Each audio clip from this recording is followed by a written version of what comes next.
നമ്മൾ കഴിഞ്ഞൊരു വീഡിയോയിൽ എമർജൻസി ഡ്രഗ്സിനെ കുറിച്ച് പഠിച്ചായിരുന്നു. അതുപോലെ തന്നെ നഴ്സിംഗ് എക്സാംസിനും ഇൻ്റർവ്യൂസിനും ഒക്കെ ചോദ്യം കിട്ടിയേക്കാവുന്ന ഒരു ടോപ്പിക്കാണ് ആൻറ്റിഡോട്ട്സ്. ഓക്കെ, അപ്പം ഒന്ന് വീഡിയോ സേവ് ചെയ്ത് വെച്ചോളൂ. ഇതുപോലുള്ള ഏതെങ്കിലും എക്സാംസിന് പോകുന്നതിന് മുമ്പ് ഒന്ന് എടുത്ത് നോക്കിക്കഴിഞ്ഞാൽ നമുക്ക് 1 മാർക്ക് കിട്ടാനുള്ള സാധ്യതയുണ്ട്.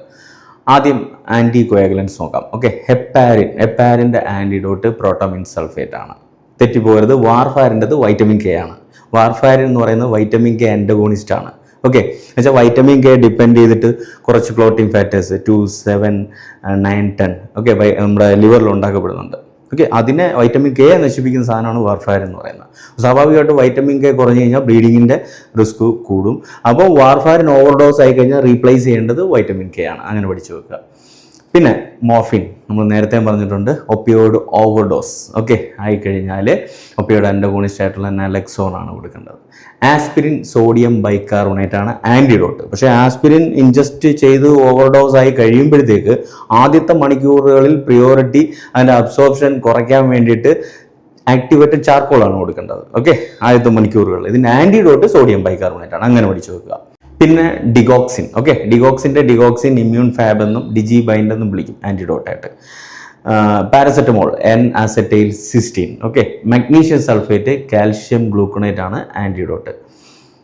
അയൺ ഓവർഡോസ് ആയിക്കഴിഞ്ഞാൽ അയൺ ടോക്സിസിറ്റി അങ്ങനെ പറയാം അല്ലേ, ഡെഫിറോക്സമിൻ ആൻറ്റിഡോട്ടായിട്ട് യൂസ് ചെയ്യും. അതേപോലെ തന്നെ ബെൻസോ ഡൈസിപ്പൈൻ ഓവർഡോസ് അല്ലെങ്കിൽ ടോക്സിസിറ്റി ഉണ്ടായിക്കഴിഞ്ഞാൽ ഫ്ലൂമാസെനിലാണ് ആൻറ്റിഡോട്ടായിട്ട് യൂസ് ചെയ്യുന്നത്.